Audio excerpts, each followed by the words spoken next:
is Carrie, Chapter 2. Mr. Francis, he never thrashed me very much, even though I was curious, and uppity sometimes too. He liked to think the best of people, he always said. He said that if you treated people well, they would treat you well too. Sometimes, when he said that, it made me kind of ashamed of myself, for he did treat me well, and I was always skidding off someplace and lying about it afterward, although the way it seemed to me was that if you skidded off, there wasn't no point in telling the truth about it afterward.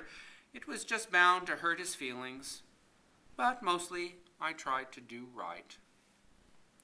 Mr. Francis was all the family I had.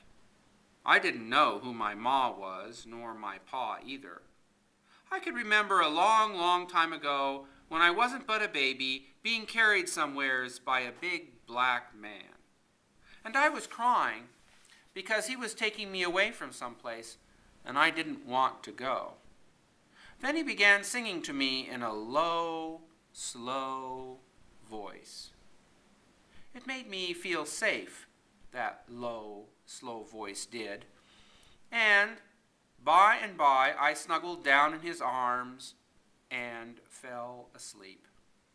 The next thing I remember after that was playing by the pump in the kitchen yard in back of Francis' Tavern, and getting my dress all muddy from the water that had splashed on the ground, and one of the cooks smacking me on the behind.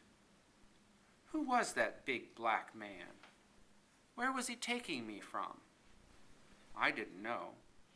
I'd asked Mr. Francis about it a good long while ago, and brought it up again from time to time. He only said he didn't know much about it, and anyway, the less I knew about it, the better. The only thing he'd tell me was that my pa died in the war. He said that was about all he knew about it. I had a feeling that he knew something more than that, though. Oh, it was hard not knowing where I came from. I didn't even have no last name. I was a mystery to myself. Sometimes, when I thought about it, it made me feel so sick and low, I'd near bust out crying. If you didn't know who you wasn't nobody.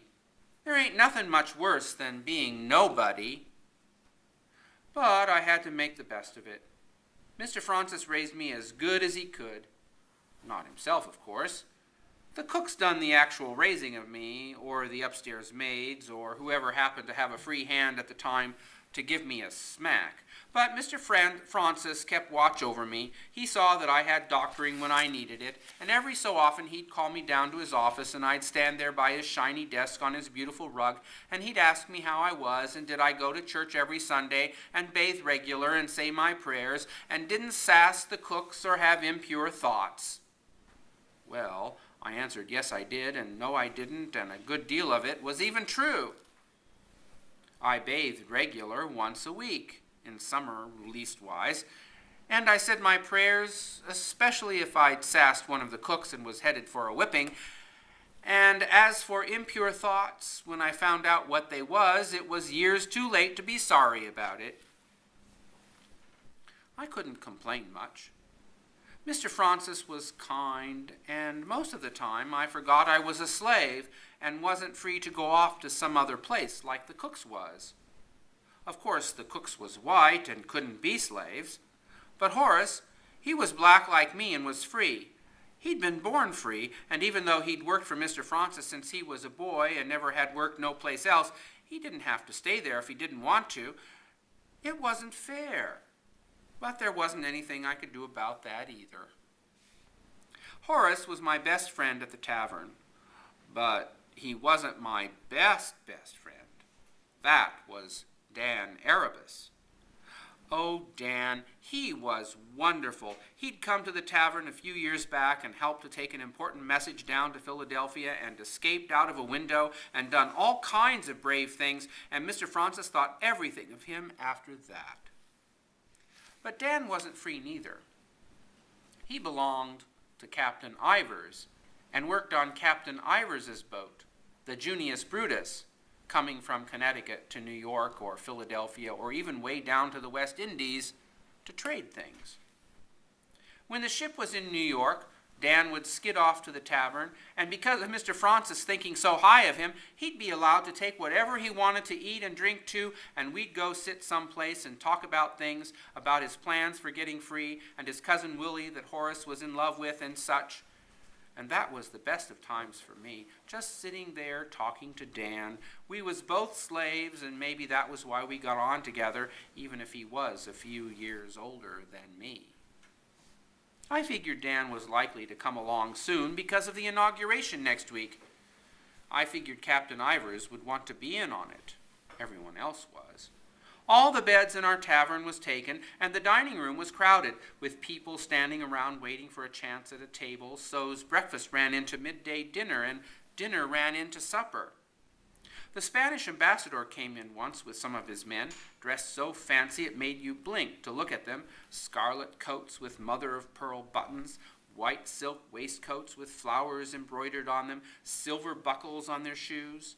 They was smoking Spanish cigars, long and thin as asparagus, that gave off such a wonderful smell I'd have give a shilling just to try one, if I had a shilling. And Mr. John Adams, who was to be vice president, he came in once with some people and ate his dinner. And Mr. Alexander Hamilton came in, who was some such thing I couldn't remember. Horace got to serve Mr. Adams, and I thought I'd never hear the end of it, how Mr. Adams said Horace was the best waiter he'd ever had, and smart, and could have been a top man at anything he tried if he wasn't black. So everybody came to the tavern but Dan. 5 days of it, and still he didn't come, and I began to worry. Whenever I got the chance, I'd skid out into the backyard and look to see if he was coming up the alley alongside the tavern, but he never was, and finally the cooks began to tell me to stop worrying about Dan and keep my mind on my business. He'd come when he'd come, and anyway, Dan was probably sick or drowned or fell in love with some pretty girl up in Connecticut and was going to marry her. He wouldn't fall in love with nobody, I told him. He wouldn't fall in love with no sassy scullery maid, that's certain. It made me blush when they said that, and I resolved I wouldn't let anyone see me skidding out to look for Dan anymore, but I couldn't help myself and would forget, and they would start it again about Dan being in love or in jail for stealing. I decided to put Dan out of my mind the best I could. It wasn't doing me no good to dwell on him. Besides, the inauguration was only 2 days away. I was curious as could be about it. We'd had inaugurations before, when they'd put in a new governor and such, but this one was a president of a brand new country. How was I going to get out? Mr. Francis wasn't of no mind to let me go, seeing as how I skidded off to watch General Washington land in his barge, and he was sure to thrash me this time if he caught me. Besides, the cooks, they all wanted to go themselves, and was certain to make me stay behind to see the dogs didn't elect themselves butcher to a chicken again, so I just didn't see how I was going to do it. The day come. Everybody knew it, but still at sunrise they fired off a cannon down at the battery just in case anybody missed out on the news. Then at 9 o'clock all the church bells around the city began banging away, and most near everybody went off to a special service to pray for General Washington and the new government. Of course, I didn't go. The cooks, they wasn't so particular as Mr. Francis about me going to church, not when there was work to do, nor having impure thoughts either, come to think of it, judging from the amount of cursing that got done around the kitchen. So me and the cooks stayed and got breakfast ready for them all when they came back, and after that we cleaned up and set up for dinner, which was likely to go on all afternoon with them all celebrating the new government and hollering and making toasts and drinking such a quantity of rum punch as would turn them all red in the face. And then when we got the dining room ready, the cook set me down behind a pile of potatoes so high I couldn't hardly see over it, all needing to be peeled whether they wanted it or not.